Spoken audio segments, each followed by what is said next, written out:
Hi there. Thanks for coming along to our breakfast event to showcase some of our micro-learning speakers around project and program management. We're not quite ready yet. We're still sorting things out, getting the technology up and running so we can all be ready for you.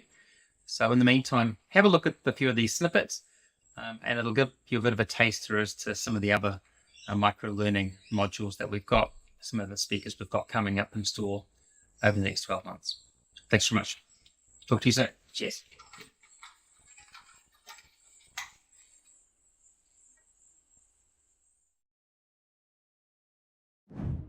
Projects in the OGC world, in MSP and Prince world, exist to deliver outputs. And what do we mean by it?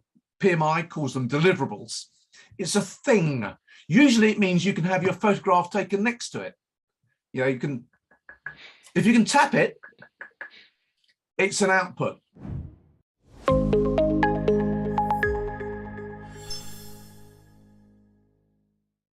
Risks and issues on programs.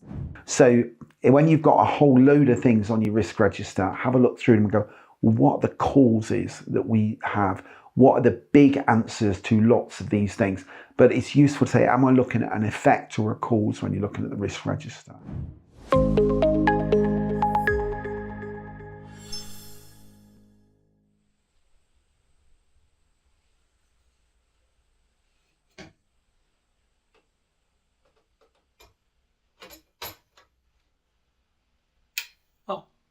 Hi. Yeah, thanks for coming back. We're still getting the cameras ready. We're still getting everyone positioned so we can do the broadcast really well for you. So look, have a look at a few more of these micro-learning snippets. So you get a bit of a taster of what's in store. Again, talk to you soon. Thanks for hanging by. Cheers.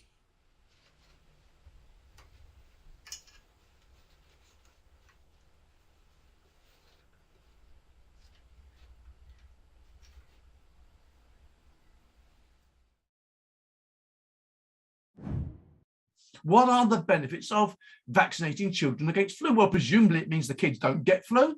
They can go to school, their exam scores improve, their education improves. They don't give flu to other kids at school. That's good. That's a benefit. It's a measurable improvement. We can measure the amount of days that kids have off school because they do measure it. We can do this stuff.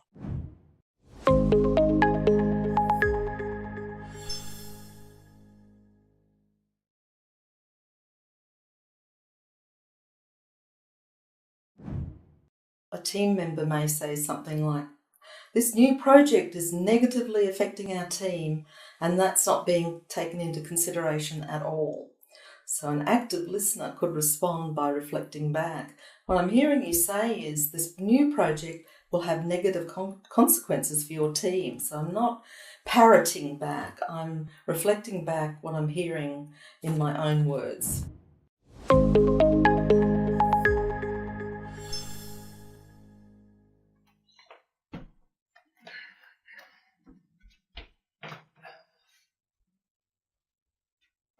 Hi. Thanks very much again for joining us. Now, we're just showing you a few of these snippets, so you've got a bit of a taster of what the micro-learning is all about. We've got a couple of presenters coming up shortly to speak to you. It's all sort of around the micro-learning for project and program managers. So we're still getting the lights all sorted and getting the microphones on and things like that. So just bear with us for a few more moments and you should be good to go, okay? So we'll definitely be seeing you soon. Cheers. Project, Program and Portfolio Management Maturity Model, P3M3 Maturity Levels. So at level 1 maturity, which we call awareness, so there's kind of a process awareness, they are kind of the fun places to work, right? Because every project's exciting for them because they've got no idea what's going to happen.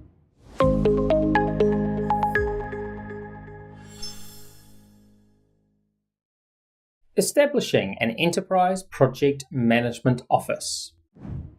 One of the key things is spending a lot of time on problem definition, understanding, and obviously the same for projects, right? What are we actually trying to resolve here? Are we all clear? Are we all agreed? It takes a lot of time to do that.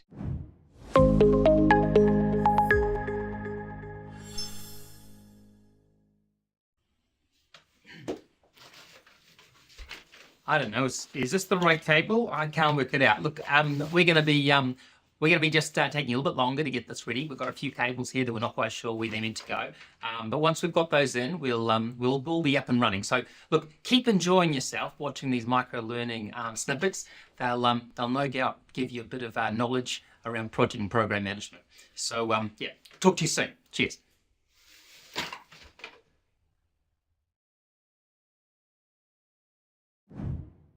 Ponder this. We typically divide projects into work packages. We divide programs into projects. There's inevitably an overlap. Should I run a big, complicated project with big, complicated work packages? Or should I run a simple program with specific projects in it? One person's big, complicated work package is another person's simple project. And organizations will make different choices.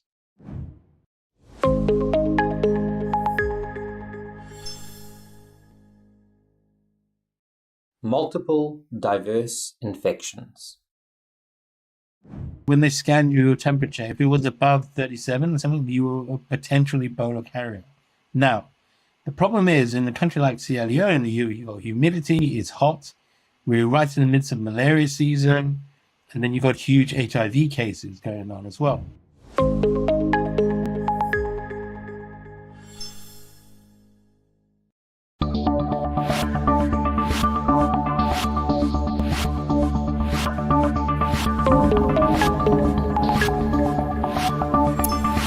Hi everybody.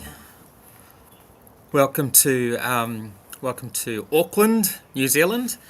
For our March breakfast event. We've got some pretty cool stuff to tell you about today. Thanks for joining us nice and early. We've got a great couple of speakers that we're going to be talking with. Like I said, I'm broadcasting from Auckland, New Zealand. It's a beautiful sunny day. Well, I mean, the sun's meant to be rising. It's not coming up till for about another 4 minutes. We have 2 weeks of forecast rain-free clouds, which my brother Jared, coming all the way from Seattle, and his family, very happy about. They arrived into rain and power cuts for this first week, so that wasn't too great. We have dozens of people from around the world online via YouTube and LinkedIn, joining Ruth Murray-Webster from the UK, Max Rangetutuia in Wellington, and me, Scott Spence in Auckland. Thanks everyone for being up nice and early. I'd like to do a bit of a call out now to those joining us in New Zealand. We've got quite a few from Hamilton City Council, Anne-Marie, Nicholas, Karen and Lisa. University of Otago, we've got Bailey, Pippin and Dylan. ACC, Accident Compensation Corporation down in Wellington there, we've got Frank and Yoki. WSP, we've got Alnard and Sian. We've got Jeff from Treasury, Leela and Jamie from Ekapanuku. We've actually got someone from Canada and from the Quebec Centre of Digital Excellence, Ricardo. So thanks for joining us, Ricardo. I don't know what time it is for you, but maybe you're going to watch a recording, not sure. And then we've got Phil and Saida from the Ministry of Primary Industries. And we've got a huge contingent from the Te Aroha Lakes District Trust iwi. We've got Melissa, Henny, Rowinia, Taparoto. Sorry for my very poor white person interpretation of some of these names. I'm a bit slack. Kim, Tony, Neil, Tui, Marara, Jake, Sarah, Keely, Amy, Corey, Saweta, Harata, Hai Moana, William, Tiria, Alex Storm, Kaihurangi, Mary. Thanks very much, guys, for having such a great contingent from the Te Aroha Lakes Trust iwi. We appreciate that. We've got Peter from Auckland Council, Michael and Fazia from Ministry of Education, and a big contingent also from the Department of Conservation. So Ross, Raquel, Nicola, Judith, Ash and Rowan. Thanks, guys. Actually got someone from the UK, Nottingham University Hospitals. Lisa is joining us too. Thanks, Lisa. And of course, James, our past speaker from Taith Consulting. Appreciate you coming along, James, to be on the other side. And Sahana from Inland Revenue, Felix from Police, Martin for Aurora Energy, and Marizal from Te Whatuora Health New Zealand, and Kari from the Department of Corrections. And in fact, Felix from the police was asking me about how he can claim PMI, professional development units. And so we're going to be looking at ways to do that. So you're seeing what we can do to provide you guys with some evidence to show you've been involved in professionally developing project management and can make the most of that. Okay, so please ask questions via the YouTube or LinkedIn chat. With a bit like that LinkedIn chat was, the LinkedIn feed was a bit dodgy, so I hope it's cleared up. Remember to subscribe to our YouTube channel and LinkedIn channel to get future notifications and to ask a question or post on YouTube. You need to have subscribed on YouTube, but feel free to do that. Tristan's going to be there to help you manage. He's managing the chat and he'll be able to answer any questions for you.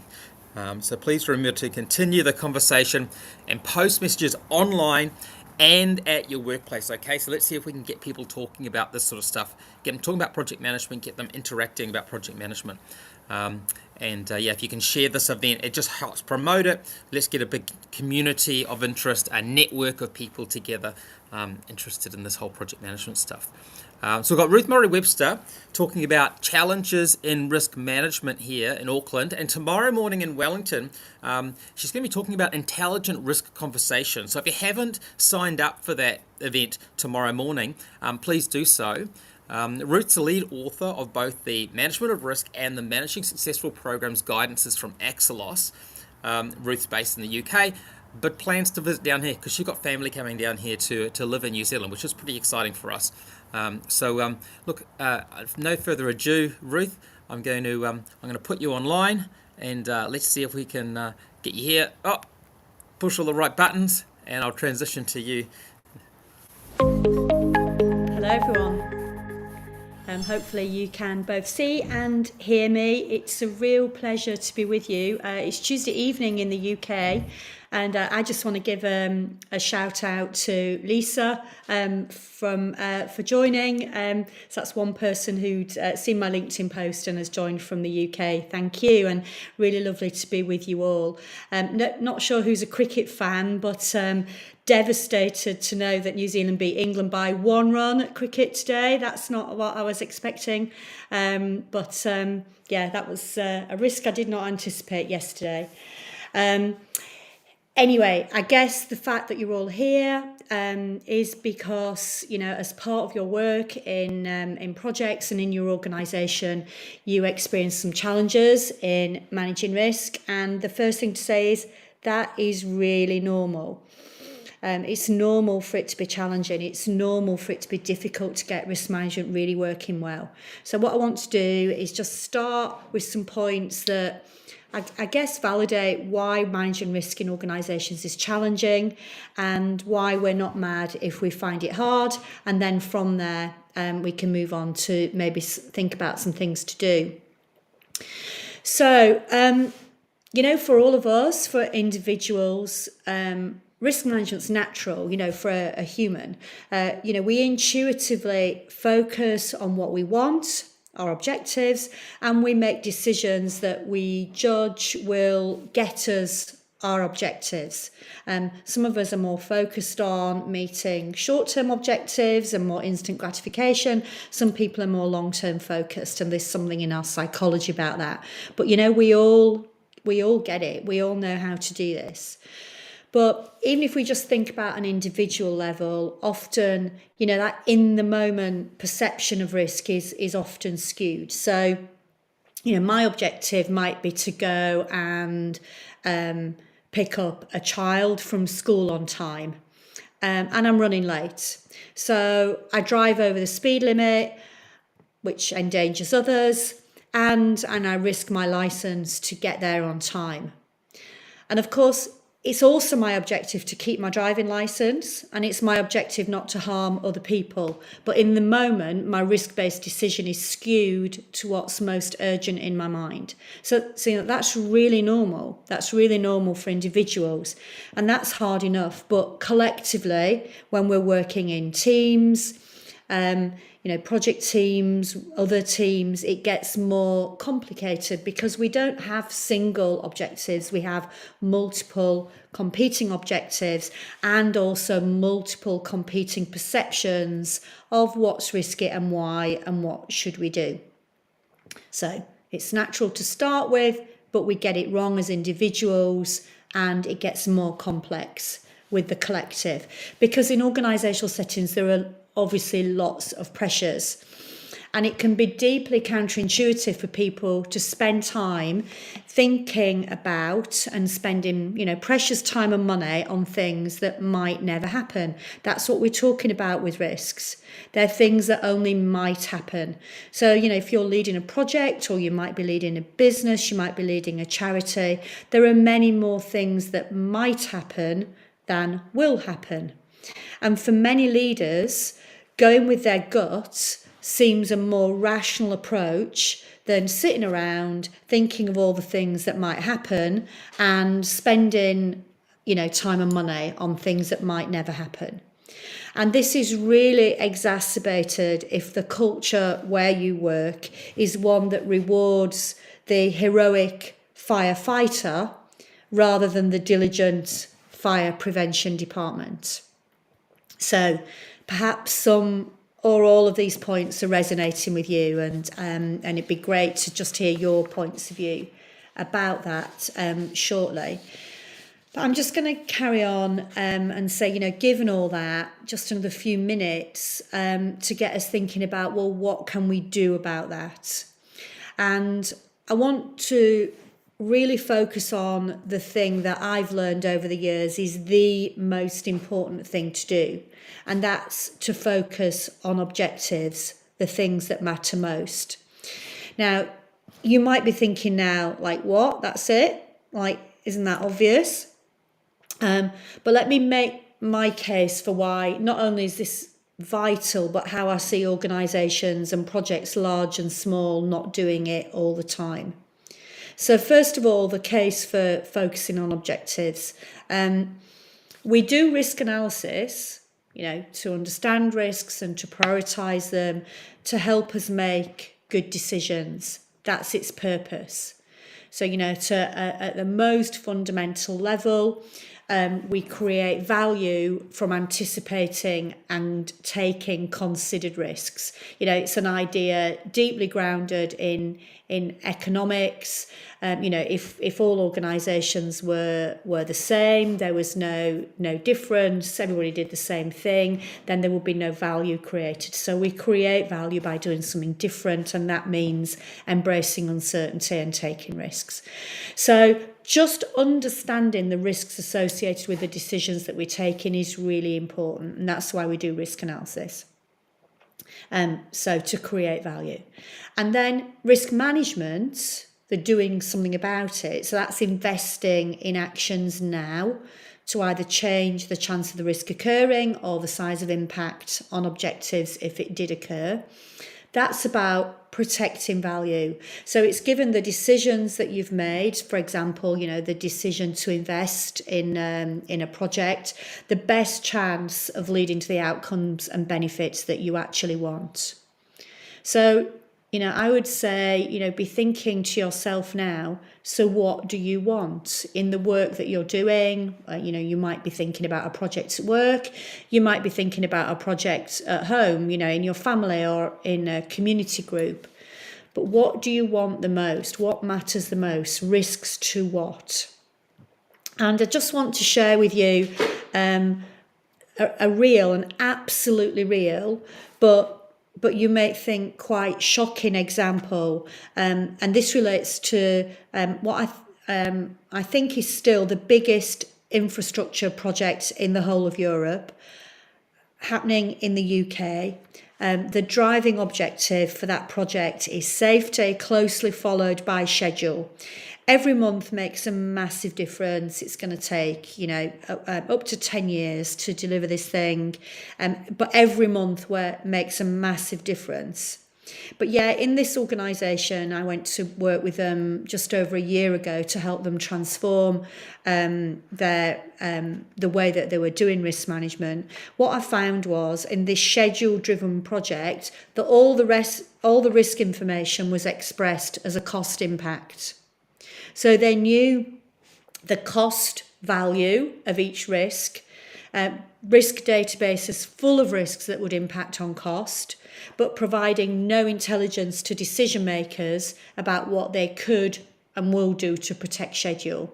And it's not saying that, you know, this organisation's got unlimited money and that cost is not important, but it's absolutely secondary to safety and to schedule. So, you know, at the most fundamental level, you need your risks to be expressed in terms of, you know, the objectives that matter the most. So before a risk is ever identified, it's really vital that the relevant decision-making body, might be a company board, might be a project steering group, might be a family, that those decision makers first decide what are the objectives that matter to them, and of those objectives, because there will be multiple, which matter the most, what will you trade for what? It's a core idea in project management, and it's the core idea as you kick off your risk process.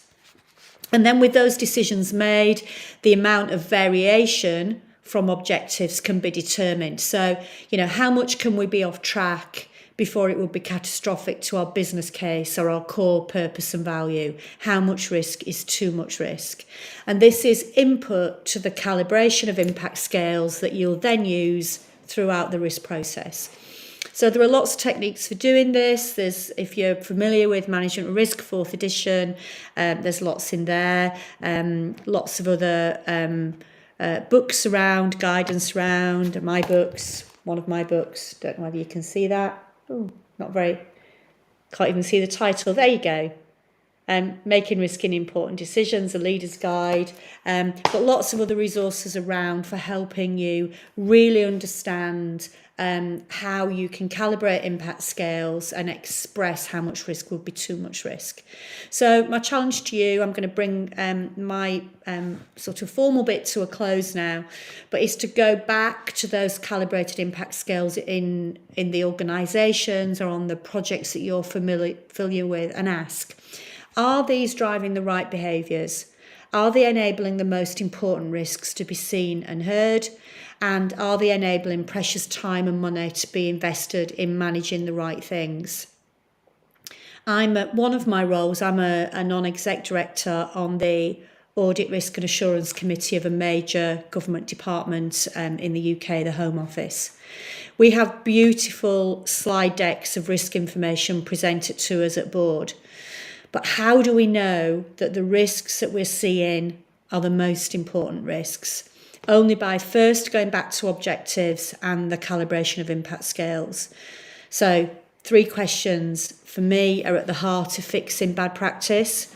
You have to be able to answer what matters the most, and how much variation from target can we tolerate. So I'm going to stop there. I'm happy for any questions and conversations about any of this, or indeed anything else that's on your mind about the challenges of risk management. So Scott, back to you.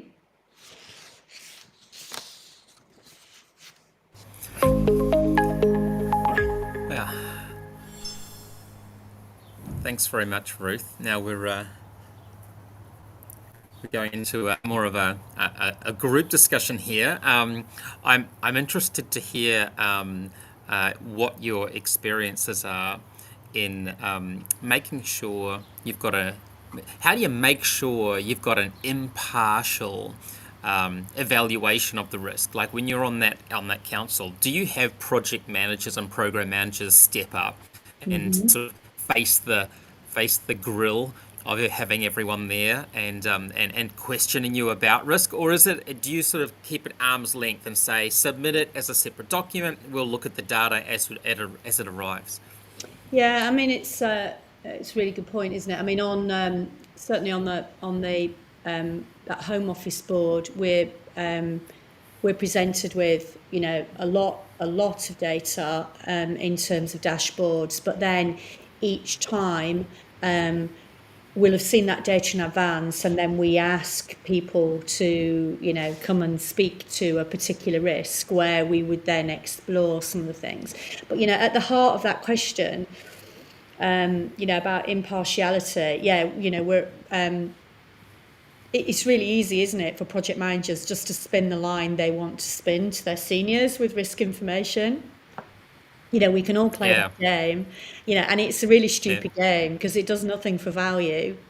So, I know that we need to go through the rigmarole of scoring risks, but that bit of it's supposed to be a prioritization, but it doesn't give us much insight in my view. There's much better insight that comes from a conversation about a risk. And so How about you, Max? Have you been? Oh, sorry, Ruth. No, I'm done. Yeah. So, Max, have you been up the front of a group being grilled for your risks or whatever about a particular project or program? Yeah, I mean, it's more so me grilling the program team or the exec team, because a lot of them, I don't know if you find this, Ruth, they want to know a little bit about risk, but they don't really want to dig into the risk too much. And I'm the first one to flag it, because I think as project and program managers, it's our duty to like really hone it in on risk, because it's almost like an insurance policy that we got to flag up to them for the project as well. So yeah, I definitely get it a lot, but it's more so me driving. Do you understand that if this happens, that you need to have a mitigation, you need to have a plan in place for this? Because if you don't, then I've raised it, I've flagged it, it's so I find more the other end is that I'm flagging up at the top level, and they all love to hear it and they all love to sing the song sheet, but You're managing up. Yeah, pretty much. You're managing them, basically. Yeah. Well, that's a good point, though. Is that here we go training all these project managers on program management and risk management and risk identification and analysis and everything, and then you've got all these board members who are just like deer in the headlights, hearing all these words that they're not familiar with. And they're thinking, what do you mean risk profile? What the heck's that? And I think that project management and program management is just one portion. All these guys, or all these girls and guys, are trying to keep the lights on, and they're not really taking the time to go, well, I'm just going to go and do a 3-day or a 5-day Prince 2 course to understand what quality is and what risk is and what progress meetings are, and just get the language, and then they end up having these well-educated, well-versed project and program managers who can, to be honest, sort of gazump them with language. Yeah, 100%. And I think keeping it real as well, and almost keeping it local to things, like in Aotearoa here, we've got a lot of things going on at the moment, that if there was a proper risk strategy in place, that maybe some of the stuff that we're going through right now may or may not have had would be better prepared for the impact, so to speak. Yeah, and look, risk should be at the top of everyone's priority. Hello, rain in Auckland. Somewhat predictable considering climate change, but each of those events are a big surprise. And pandemics, encroachment on the environment, and as a result, you end up having, jumping. Well, everyone's got their own views on where the virus actually came from, but the idea of these viruses jumping the species barriers. These are all risks. These are all sort of like, people go, oh no, they're 1 in 100 years. No, they're not. I live in Brisbane. We've already had 3 1 in 100 year floods in the past sort of 10, 15 years. At least 100 years is suddenly reduced for some reason. We're definitely not having 100 year events. They're more frequent than that. Yeah. And I think what's your view, Ruth? Are the boards prepared? Yeah, not well enough. And actually, I was going to make the link to AI, because I do think that one of the reasons why we're not prepared is that we're not very good with data and in processing data. So there's actually lots that we can do in terms of prediction. which just helps the conversation. So we move the conversation around from, oh, this risk is a 25 and that's a 22, and all that, which doesn't help anybody, and actually into a conversation. Well, what's really going wrong? What insight have we got on this? What could we do? What would be logical to do? Whether that's preventive or just being ready. I'm going to talk about risk conversations tomorrow some more, but that's right. Very good advert, well done. Much more the power of the conversation, that's informed by absolutely knowing what you're trying to achieve, but also understand the data you got. Yeah, I've actually got a comment here from Ross at Doc. He's saying they use the risk. Yeah, you can see that. He uses the risk bow ties. To predict risk to our exec as part of the risk leadership framework. Is this a common tool, and are there pros and cons? What's your view? Yes. I'm not aware of the risk bow ties. Well, I am a real fan of the risk bow tie. Yeah, real fan of the risk bow tie. So it's a great visualization, a great visualization tool of like a risk on a page with all its controls. So, cause, risk, impact on objectives, and then all the things you're trying to do to prevent, the risk happening, and all the things that you have got in place as plan Bs, or, that if the risk occurs, this is what we do. Fantastic visual. Actually, they're very popular in the mining industry. I used to do a lot of work with Rio Tinto over the years, and that's where they use risk bow ties with their board. I'm a big fan, and I would encourage other people to take a look at that. It's a great visual to get a good conversation, not just about the risk, but about responses to the risk too. Fantastic. That's awesome. Okay, thanks Ross for that. That's brilliant.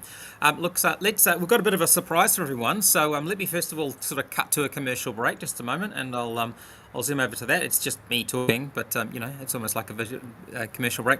And then we're actually going to talk about artificial intelligence and how we can use artificial intelligence in project management. It's alluded to there by Ruth about analyzing data. But I've done a bit of experimentation in using, in particular, ChatGPT to create some project management documentation. And you'll be interested to know about the results. So let's transition, first of all, to me talking about something else.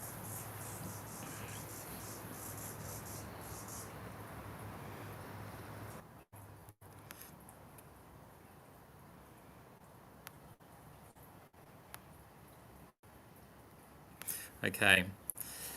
So, as you might be aware, these events that we're running, they're all geared around micro-learning, okay? So we're all about making sure that micro-learning is basically a form of providing professional development to project managers, to say that project managers who maybe need information immediately and maybe did a course, did a Prince 2 course about a year ago, they're still going to need information as soon as they possibly can. And to be able to provide that quickly and efficiently, we've found that microlearning is a great way of doing it. There's quick videos from useful experts and project managers in the field, and they're able to give us an insight basically into what's going on within a particular environment, and give that information when you need it effectively. We're trying to capture all these lessons so you don't have to. So our library is available for you to use within your organization, and we believe that oral and visual storytelling is the best way to establish a common understanding and a common culture. We even go into organizations and actually interview their project managers and program managers and then turn that into micro-learning. So you learn from the people who are actually in the organization. It's a really cool way of capturing that expertise that's in their heads before they walk out the door and go on to the next project, particularly for using contract project managers or something like that. Just spending even just 45 minutes telling us what did you learn from your projects before they then exit can be a great way to ensure you don't keep losing that intelligence, you're losing that expertise as they walk away. Okay.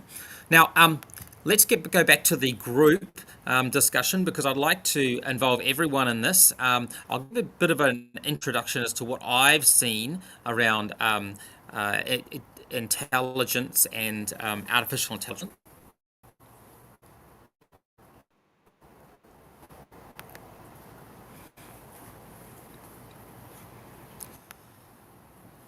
So, here we are as a group. Look, I'll just give a bit of an intro into what we're talking about here, because artificial intelligence is a bit of a buzzword. There's a bit of stuff going on around the internet, particularly with the recent release of ChatGPT. And you may have heard it on the peripheral, but I want to try and bring it in to project management, because I think this could be a fantastic tool for project management, with a few caveats. But basically, I think there's a there for us to leverage this this tool within the project management community. So we're actually in the process of creating some of those micro-learning about artificial intelligence and using artificial intelligence to productively deliver project more efficiently and effectively. You probably heard about ChatGPT. It's more than a chat bot, though. So this isn't just where you go on and you talk to someone, they talk back to you. Although you can do that, it's definitely not. It's not actually really a search engine. Although I know that there's a lot of talk about it being integrated with Bing, and therefore when you're online, you'll be able to search using ChatGPT. I can do things like, create a menu system or create a menu for a vegetarian meal, and then it'll basically create a menu of the food you could eat, and reference the recipes and things. But there's other things it can do too, and I wouldn't necessarily call the answers that you get. So you can literally say, tell me the 5 best places to visit while I'm visiting Auckland, and it'll come up with a list.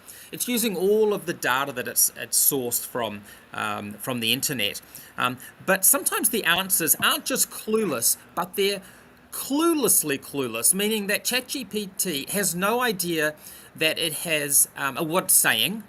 It gets things wrong, and sometimes it gets things very wrong. It literally makes stuff up.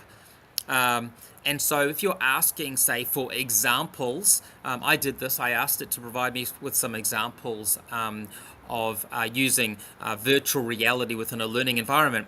It literally created things that didn't even exist. It used real organizations and then described how they were using virtual reality, which they weren't. It described connections between companies that didn't exist. And even when you go online and use it, there are warnings saying it may occasionally generate incorrect information, it may occasionally produce harmful instructions or biased content, or it has a limited knowledge of the world up until 2021. So it's basically it's a clever way to predict statistically what is the appropriate word to come after another given a set of rules. And these rules might be a question that you ask it, combined with the rules of grammar and an existing sample size of data that's fed into it. So effectively, if there's anything on the internet, like if there's any project plans, if there's any project reports, if there's any risk analyses, they're all on the internet, and ChatGPT has looked at them, knows what they are, has internalized the information, and decided it'll basically regurgitate that information based on what's out there at the moment. But that's the rub, because the AI ChatGPT is only as good as the data fed into it. And you know what they say, garbage in and garbage out. So look, from that point, I'm just interested to hear whether, Max, have you had any experience with looking at ChatGPT and artificial intelligence within the project management community? Not so much so, if I'd be honest. You can say no. It's okay to say no. It's pretty new. Not so much so. And purely, I think, as I'm a very, as you know, people, process, product type person in that order rather than the other way. So if I look at these chat, GPT stuff, it is kind of used as a tool almost at the minute, whereas kanohi te kanohi, which means in Māori face to face or eye to eye type stuff, we all know that even while we're in this type of environment, sometimes you can just cut through so much stuff really quickly when you're face to face. But then again, from the limited knowledge that I have of it, the back end stuff, like, I'm not one for creating lots and lots and lots of documentation, right? So if it can help, like you were saying the other night, build a business case, which would be quite an interesting one to review, or a one of Ruth's fancy risk profile mitigation strategies, then yeah, why not, right? But for me, I think I'm still in the school of face to face. People make plans. You're the old school. You see, Yeah, I'm going to dye my beard am. soon, so I'm going to be back in the new school, man. I'm going to be. Yeah, So, yeah, so I and, think, and which is cool, too, because both have their uses, right? And Yeah. maybe there are faster and quicker ways of delivering things that we might take a while to produce in the documentation side and everything. Yeah. So it does help with that. But yeah, for me at the minute, Scott, is kanohi te kanohi. Because I actually went on to ChatGPT and I created in my mind an invented project, and I asked it to identify the 5 major risks that might be the result of doing this project. And it was pretty good. I wouldn't say they were risks. I would say they were probably risk categories. And they were there were 5 different groups of areas that I should consider. Things like, business continuation, the ability for software to work, the ability for, communication was a big one that came up time and time again. You can actually get to regenerate these. So they're literally before you, they create perfect list of 5 risks. And then I said, I took one of them and I said, right, tell me the 5 risks related to communication. And then it went into 5 different categories again. So these weren't specific risks associated with the project in my particular project environment, but they were pretty good at getting basically the categories that if I had a group of people in the room, we could just shoot straight to those and go, right, how does this relate to our environment? And I was pretty impressed by it. Ruth, what's your experience? Have you had any experience? I mean, is the UK adopting AI and project management communities just like a little rapturously? bit, a little bit. So, Chat GPT, because I heard something on the news yesterday in the UK that kids who are sitting the International Baccalaureate, so sort of 18, they're now allowed to use and reference Chat GPT in their essays. So as long as they actually reference their source and recognise that it might not be right. So I just heard that yesterday. Interesting. One of the things that I've seen lots of people do now, and really on the basis that, in projects, when we learn about projects, we say, oh, they're unique. There is this unique endeavour, and there are aspects of all projects that might be novel, but actually lots of things we do it's not novel at all, and somebody else has done it before. And there are a number of companies that are springing up now that have got software that are looking at schedule predictive forecasts that are just where the AI is analysing just thousands, tens of thousands, hundreds of thousands of schedules for, similar types of projects. Usually it's in construction, but it'll grow from there.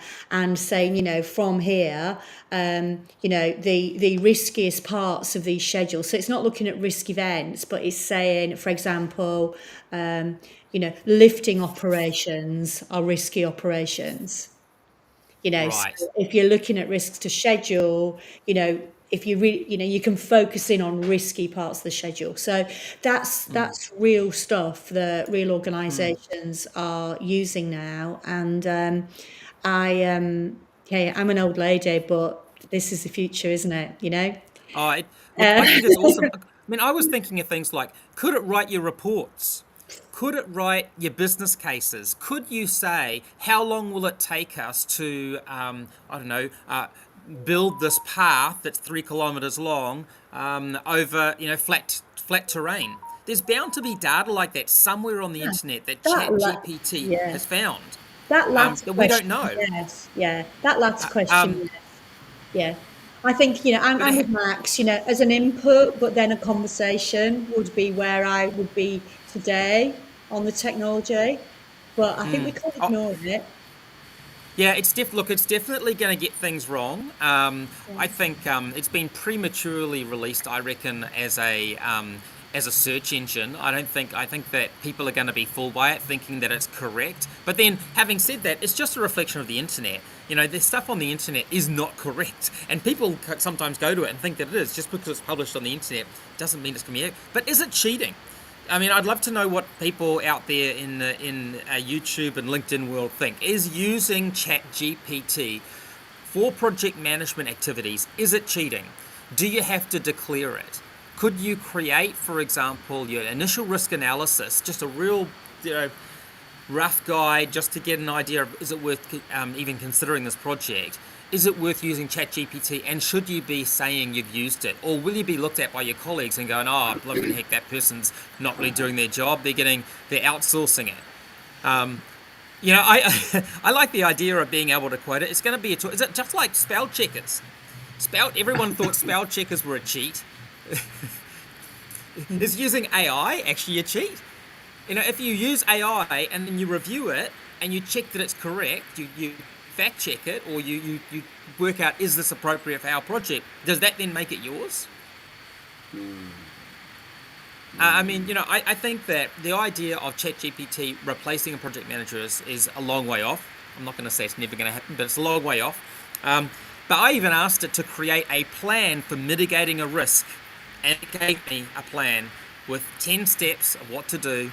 I then said, okay, can you create what are the key skills I require to execute this plan? It gave me a list of, 6 or 7 or whatever I wanted, key skills. And then I said, create a job description for the person who will execute this plan. And they created a job description for the person.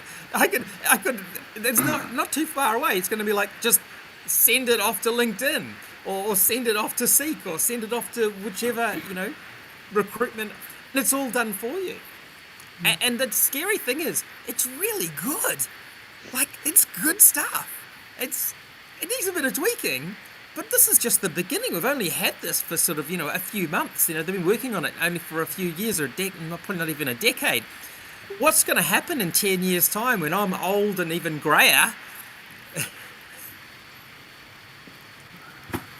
Would you tell people, Max? I reckon after this, Max, you're going to go and start using it. Are you going to tell people you're using ChatGPT, or are you going to be too scared?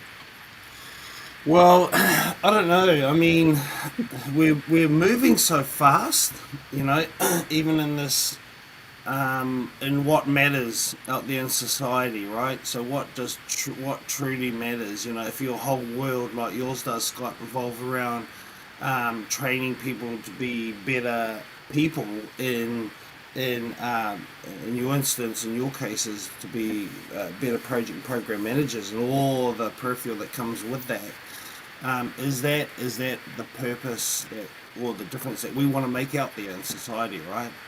And fast. Everything's getting faster and faster. I mean, I don't know about any of you, but for me, is I remember the days when we used to see the fax or write a letter.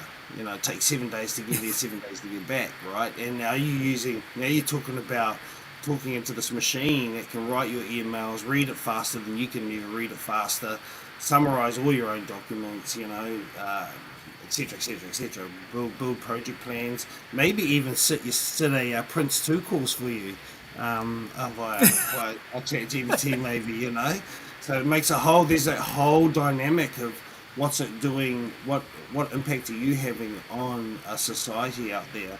And again, I come back to that people touch, right? And so we're all people at the end of the day, and this is just a mechanism or a computer that's running around over the internet. Again, bad data in, bad data out, and you got to remember too, it's not, from what I understand, the very limited knowledge I have on it, the data that it's sourcing it from is kind of almost still about, from I think, don't correct me on this, someone else will be able to troll through the internet, maybe ask GPT. It's about 6 months old, right? Roughly, it's about 4 to 5 months old. So with this, my point is the speed that we're doing things and we're reacting can bring on all sorts of other complexities, in humans. Yeah. And I think that sometimes it's kind of cool, kind of wind back a bit, chill back a bit. We celebrate our 3 weeks a year, and our weekends, which now I believe most people work in the weekends. And I'm like, wow, do we need to go faster? Man, I reckon the opposite. I reckon we can increase those holidays by using ChatGPT. I reckon it's going to give us more time to sit back and go, well, I didn't have to slave over a computer for 3 hours to get that report done or that risk analysis done. I spent like 5 minutes asking ChatGPT about it. Now, Ross has got a comment here. Did you see Ross's comment again? He says, sure. As all references, you need to be able to reference the source. The vulgarity is the source AI tools use. This may reduce the credibility of your assertion. This is all at the stage. I expect it to improve the ability to target information sources. I think you're right. I think that you're going to find specialist ChatGPT instances, a bit like you were describing, Ruth, where they hone in on particular documentation. So organizations that retain their documentation, have a constant format. I mean, IT people are going to love this, right? That's going to be much easier for it to crawl and to benefit from.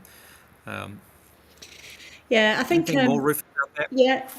I guess I'm just reflecting on what Max is saying, and so what's the value of the person in all of this? And I think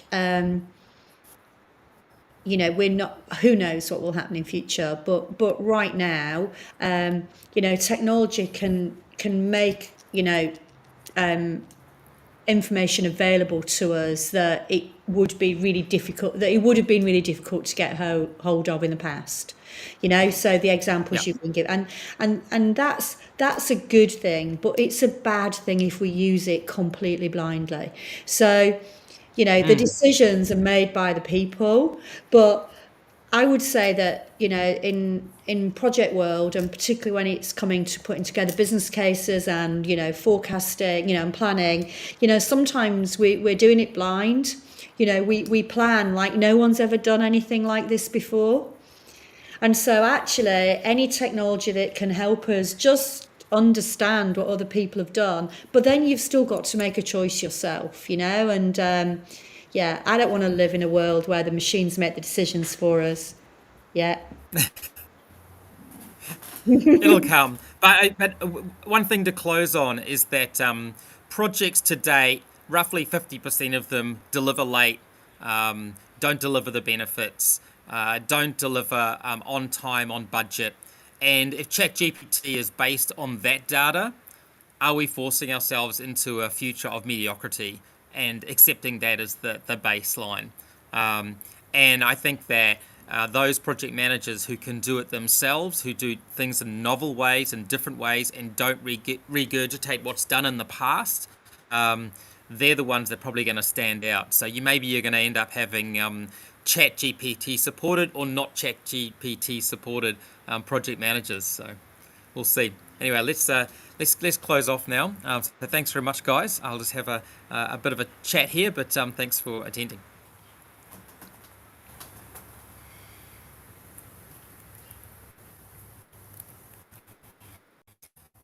Okay, everyone. Well, look, a live stream recording of this live stream will be made available to you, along with a request for you to provide us with feedback of the event. So please share the link to the live stream or the live stream recording with others. Our next event is in Auckland. Our next event in Auckland is on the 4th of April.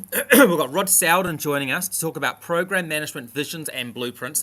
Tomorrow we've got an event in Wellington at 7 a.m. again in about 23 hours time, where Ruth's going to be telling us about intelligent risk conversations with Grant Petherick, the team leader of project management in Kiangiora, So he's going to be joining us, and he'll be telling us about how he's addressing the knowing-doing gap. Some of you might know Grant.